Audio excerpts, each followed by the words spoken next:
Yun, good day guys, ito po muli si Daddy Vin and maligayang pagbabalik sa Daddy Vin channel. Magandang araw sa inyo, no? At kagabi ko pa sana to gagawin pagkatapos ng pagsamba namin, no? Kasi nga nung nakaraan narinig ko na to yung tungkol dun sa schedule, no, ng isasagawang malaking rally ng Iglesia ni Cristo, no. Marami na ako narinig kung ano yung napanood ko. Gusto kong marinig sa mismong yung as in sa tenga ko, yung naririnig ko talaga yung kung anong sinasabi sa circular, no. Ibig sabihin kung ano yung ipinapahayag o ipapahayag sa amin kung anong gagawin sa January 13, 2025. Maraming salamat pa rin sa pagsuporta sa channel natin. Ayun, ituloy natin yung usapan dito tungkol sa kung ano narinig ko, no. Alam nyo ba na napakasimple lang nung circular sa amin kagabi. Walang kahit anong pangalan ng politiko, walang kahit anong kung ano mang mga agenda na yan. Ganito lang kasimple narinig namin kagabi, no. Tayo pong mga Iglesia ni Cristo ay magsasagawa ng malaking rally, no, na isasagawa sa iba't ibang lugar. Ibig sabihin, hindi papunta ang lahat na Iglesia ni Cristo sa isang lugar. Which is yun yung maganda, no.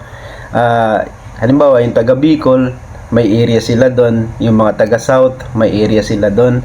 Dito sa North, may area. Dito naman sa NCR, meron ding area. Maraming lumalabas na kung ano-anong chismis, no, na kesyo magiging EDSA revolution daw yan. Sa totoo lang guys, malabong mangyari. Bakit? Kasi ang Iglesia ni Cristo pag nagrally, kung ano yung sinabi sa amin, yun lang. And tungkol dun sa sa halimbawa sa mga sasabihin namin, walang yun. Parang ang pagkakarinig ko, no, meron kasing nagbigay sa akin ng info, isang kapatid din sa Southern Quezon. Yan, magandang araw, Kevs, no. Yan, i-forward natin na konti. Magandang araw, Kevs. Maraming salamat sa info. Itong mga placard ay mismong ang pamamahala raw ang gagawa. Ibig sabihin, hindi pinapayagan ng mga kapatid na gumawa ng sariling placard. Okay? Kasi pwedeng magkaroon nga ng pagkakamali. Yun ang iniiwasan, yung pagkakamali. So ibig sabihin, yung mga pupunta sa rally, may mga placard nang nakahanda kung sakali man na magkakaroon ng placard, no. At kung ano yung mga isisigaw namin, yun ang totoo dyan. Ngayon, doon sa mga taong nagdadagdag, no, ng pakay nitong rally, na malakihang rally na Iglesia ni Cristo, magdahan-dahan po kayo. Bakit? Kasi may mga tao na nagpaparating na ang rally daw na ito ay para sa injustice, against injustice, which is hindi naman po yun ang gustong iparating na Iglesia ni Cristo, no. Itong mga taong ito kasi, yun yung mga taong gustong patalsikin ng presidente at inilalagay nila yung kanilang sariling mithiin dito sa rallying ito. Wala itong pagkakaiba guys sa kung halimbawa magbi-beach kayo, no, kasama yung pamilya nyo. Ang gusto nyong puntahan ay Boracay, halimbawa lang, no. Ngayon, mayroong isang tao, kapitbahay nyo na hindi nyo na makadikit, na iba yung gusto niya. Gusto niya pumunta sa, halimbawa ay sa Coron. Ang ginagawa niya, yung gagawin ninyo na yung pinaplano ninyo na outing, ang ichichismis niya dun sa mga kapitbahay niya ay papunta kayo sa Coron. Parang ganun. So, parang ganun yung Ngayon, ang gusto niyo naman talaga ay sa Boracay. So, anong ginagawa ng taong yun? Minamali niya. Ganun kasimple, di ba? Parang yung sarili nilang mithiin, ipinapatong nila dun sa plano nyo. So, walang ibang plano ito Iglesia ni Cristo kundi gumawa ng mapayapang rally. Yun lang naman ang mangyayari dyan, no? And may narinig ako na mismo kay kong Marcoleta ito. No, narinig ko na isang araw na sinabi niya sa programa sa Net25 dito rin sa Saganang Mamamayan na may mga gusto daw sumama. No, may mga gustong sumama ng mga ibang sekta at ibang mga grupo din ng mga tao na hindi naman kaanib sa Iglesia ni Cristo. Ang sagot niya ay okay naman, walang problema doon. No, we make sure lang na magpaalam muna tayo kung pwede. Ibig sabihin, kailangan magpaalam din sa mga namamahala kung saan sa area na yun naroon. Ang isang inaalala kasi dyan, no, kapag may mga sumama na hindi naman pareho ng agenda natin, halimbawa, baka mamaya magdala sila ng sarili nilang placard. Sumigaw sila ng sarili nilang sigaw. So, isa yun sa mga problema. Halimbawa lang na napasok tayo. Pero, since Iglesia ni Cristo naman ito, hindi basta-basta mangyayari yun. Yun ang pinaniniwalaan natin. At isang napansin ko talaga, nung ibalik natin yung kagabi, no, pinakinggan ko mabuti. As in, wala talaga. Wala kayong maririnig na tungkol sa mga politiko, wala. Napakaikli lang. Siguro around 1 minute. Baka wala pa. Parang wala pang 1 minute eh.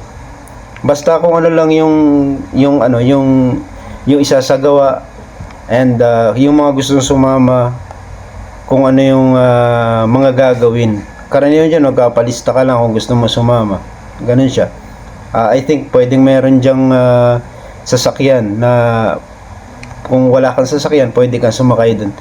And pwede ring yung tungkol naman sa invitation, nagtitingin-tingin ako ng mga Iglesia ni Cristo websites at yung mga social media accounts o official accounts ng Iglesia ni Cristo. Wala namang invitation, no? Wala namang kasing invitation na ipinararating ang Iglesia ni Cristo para sa madla. No, hindi kagaya nung nakita natin nung nakaraan na may invitation na parang ipinapakalat nila sa social media. Gawa-gawa lang po yun, huwag kayo maniniwala dun. No, gaya na sinabi natin, hindi basta-basta gagawa yung Iglesia ng invitation na ganyan. Although ipinaalam na nila sa mga kaanib at syempre kumalat na nga yan dahil may mga kaanib din na nagpapahayag kung anong date yung isasagawa. And yan ay Lunes. Oo, Lunes yan ng January 2025. May mga pasok ang mga tao niyan, I think. Meron ba, Mama? Meron yan. Oh, meron. Mga estudyante may pasok, yung mga ibang trabahador may pasok. Monday kasi yan. So, yung mga willing sumama, ang sabi sa pinahayag sa amin, pwedeng sumama. Ibig sabihin, masasabi natin na hindi ito sapilitan, no? Pero ito ay obligasyon. Yan sa aming mga Iglesia ni Cristo kasi. Yan ay obligasyon kahit halimbawa may pasok ka, kung gusto mo naman sumama, pwede rin, no? And itinapat ito sa araw na may pasok, no? Nakikita natin na itinapat ito sa araw na may mga pasok para maging balanse, I think, para maging balanse. And yun, para sa akin, maganda pa rin kayo kasi pwedeng magkaroon pa rin ng mga traffic sa mga lugar na magkakaroon ng malakihang rally nitong Iglesia ni Cristo. And dun sa mga gustong manggulo sa rally na ito, sana hindi nyo ipagpatuloy ang kaisipan na yan kasi wala namang ibang miti na Iglesia ni Cristo. Kilala nyo Iglesia ni Cristo, hindi kami yung mga tipong magugulo sa rally, no? Kami nga pagkatapos ng rally, lilinisin pa namin yung paligid. Hindi kami yung tipong iiwanan yung paligid na hayaan na lang sa mga magbabasura, yung mga basura namin. Hanggat maaari, yun, payagan nyo kami mag-rally. Hayaan nyo lang kami mag-rally dyan hanggang sa makuha namin yung gusto naming yung nasa agenda namin. Yung gusto namin ipahayag. Wala namang masamang tinapay, no, ang Iglesia ni Cristo sa ibang mga tao. So, yun lang ang pahayag natin, no. Make sure na hayaan nyo lang. Iwasan ng kaguluhan dahil itong kilusan na to ay para lamang sa pagpapahayag ng Iglesia ni Cristo, no. Meron pang ibang nagsasabi na wala daw karapatan na Iglesia ni Cristo na panghimasukan, no. yung ganitong political issue, no? Hindi daw dapat tayo nagrarally, which is isang kalokohan yun. Bakit? Kasi kung totoo yung sinasabi niya na dapat hindi dapat mag-rally ang mga Iglesia ni Cristo, eh di sana hindi rin pinapayagan ng ibang grupo, ibang sekta ng relihiyon na mag-rally. Bigyan ko kayo ng isang ano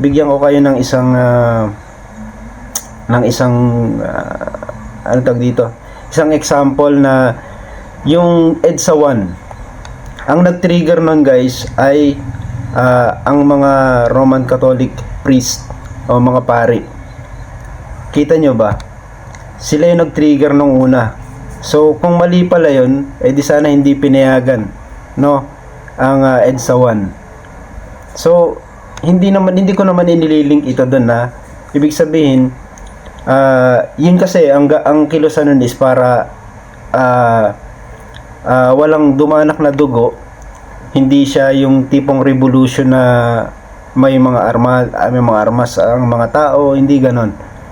Ipahayag yung ating nararamdaman, and napunta nga yun sa mabuting bagay na napatalsik yung Pangulo na ayaw natin. And itong galaw na Iglesia ni Cristo na to, guys, isang mapapansin ninyo, ayaw natin ng impeachment, no?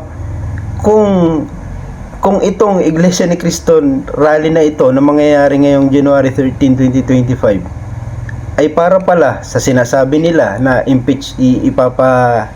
sisipain daw o ipapatanggal si Pangulong Marcos, eh di parang sinasabi na nila na sinungaling ang Iglesia ni Cristo, di ba? Hindi maganda yun sa reputation ng Iglesia ni Cristo kung magiging isang malakihang rally to para mapatalsik ang Pangulo. Ay no to impeachment nga kami. Yun ang ipinaglalaban namin eh. Bakit namin papatalsikin yung Pangulo sa rally na ito? Di ba malabo yun? Isang napakasamang record nun kung halimbawa mako-convert ito sa ganong klaseng kilusan. So yun, ipanatag nyo lang yung mga isip ninyo at sana hayaan nyo Iglesia ni Cristo na maisagawa ng maayos at mapayapa itong rally na ito, kasi alam naman natin na maayos, no? Nagpadalasas na. Maayos na mga tao ang mga Iglesia ni Cristo. Kita nyo ba yung pinapakita dito ng mga kita nyo ba yan? Yan yung last na protesta noon eh. Hindi kami yung tipong mambabato ng mga molotov. O kaya may mga binabasag na salamin diyan sa 'di ba? Hindi kami yun. Kilala kami ng mga tao, no? Kilala niyo kami.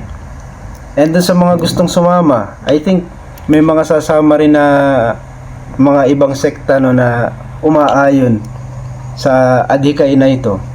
Ay maging rin tayo, maging pino rin yung galaw natin na although sana hindi tayo pasukin ng mga ganon na mga manggugulo, no? Hindi natin gusto 'yun, no? And sa mga manggugulo, yung mga gustong gumawa ng hindi maganda, pag-isipan niyo muna. Kasi pwede kayong makulong niyan, pwede kayong mapahamak niyan. 'Di ba? Pwede kayong gawa ng aksyon, no? Kasi itong panggugulo sa rally na Iglesia ni Cristo, may katapat din itong parusa, no? Hindi maganda na manggugulo kayo ng rally na iba. Hindi katulad yung ibang mga rally nga, 'di ba? May mga rally pa nga na gustong patalsikin ng Pangulong Marcos. Pero wala namang nanggugulo sa kanila. Hanggang tingin lang, ganun lang sila. Okay, meron pa pala isang tanong, no? Ang tanong dito is kung matutuloy ba talaga. Okay, bigyan ko kayo ng isang kwento, guys, no? Isang kwento. Yung nagpaplano kayo halimbawa October, October pa lang nagpaplano na kayo ng gagawin ninyo sa January 3, halimbawa lang. Pupunta kayo halimbawa sa isang amusement park para sa pagsasaya ninyo sa New Year. Yung iba pupunta lang din sa MOA, ganon, nanonood ng mga fireworks. Pero nagpaplano kayo.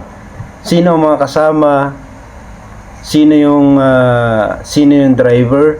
Anong sasakyan ang kukunin? magkano ang ambagan. Halimbawa lang, ito para sa pamasahe, ito yung pangkain natin. And dumating yung dumating yung December 20 na merong isang pangyayari na nakahadlang o hindi na kayo matutuloy. Di ba may mga ganon na sa plano ninyo hindi parating 100% na pwedeng Paano ito Paano kung hindi pa dumarating yung January 13 ay nagkaroon na ng halimbawa lang nagkaroon na ng pag-urong itong impeachment complaint. So wala nang dahilan para pumunta pa tayo sa rally, which is nakuha na kaagad natin yung agenda, which is a good thing. Di ba? Yun ang mas gusto natin yun. Halimbawa lang na naiurong yung impeachment complaint, ibig sabihin hindi na tayo magrarally. Kasi yung pag-organize at pagpapatakbo ng event na gagawin ay malaking konsumo rin talaga yan sa oras at energy at resources. So, pwede ring yung sinasabi nilang kung tuloy na. Pero, masasabi natin na hindi pa rin 100% na pwedeng mangyari yung rally na yan. Kasi kung paano nga kung nangyari na yun nga, may pag-urong ng impeachment complaints, mas maganda yan. So, para sa akin, depende yan. Pero kung sa tuloy na tuloy, hanggat hindi umuurong yung impeachment complaint na yan, tutuloy tayo sa rally. Sasabihin nila, hindi na raw tuloy. Yung iba naman, ayan na, tuloy na. Pero, depende pa rin yan, Hindi yan parating ganon. So, abangan na lang natin. Basta meron ng date, January 13, 2025. Yun. Papunta na tayo dun. Doon naman sa mga meron kasi ako isang video na inirelease nung nakaraan. Ang daming nag-comment doon kasi yung tungkol sa nabayaran daw yung Iglesia ni Cristo kaya magrarally na ganito. Hindi gaya ni sinabi ko, hindi basta-basta nababayaran na Iglesia ni Cristo. Sasabihin naman nila na bakit sinasabi mo na hindi basta-basta nababayaran? Sinabi ko na po doon na almost zero ang corruption dito. Ibig sabihin ng almost zero, hindi yung tipong hindi yung tipong mababayaran talaga, hindi katulad na iba na binabayaran talaga. 'Di ba sinabi ko naman sa inyo na kahit minsan hindi tayo tumatanggap ng donation. Katulad yan yung nagpapagawa tayo ng mga malalaking gusali like Philippine Arena. Hindi po yan galing sa tulong ng gobyerno or kung solely galing yan sa Iglesia ni Cristo. So ibig sabihin, maraming resources ang Iglesia ni Cristo para sa mga ganong bagay. Hindi natin kailangan ng ayuda ng ibang mga politiko or tulong ng ibang politiko. Kaya nga wala tayong utang na loob sa mga politiko Yun lang yung masasabi natin. Ngayon, kung sinasabi nilang nababayaran, hindi tayo pumapayag dun, Dahil alam natin na hindi nagpapabayad ng Iglesia ni Cristo. Okay, so yun guys. Maraming salamat sa panonood and kita-kits. And I think maganda itong papasok na taon natin. Panalangin natin sa Panginoon na tuloy-tuloy ang biyaya natin, may mga darating na pagsubok, sigurado yan. Pero hanggat maaari, ipanalangin natin na hindi tayo magapi ng mga pagsubok na yan at malagpasan natin, At lakasan lang natin loob natin. Isa yun sa mga qualities ng mga Pinoy. Gaya nga na sinasabi natin, ang mga Pinoy, kahit anong pagsubok ang dumating, hindi yan nagpapagapi. Sa paparating na bagong taon, ay sama-sama nating harapin ang mga magagandang bagay, And ingat kayo guys.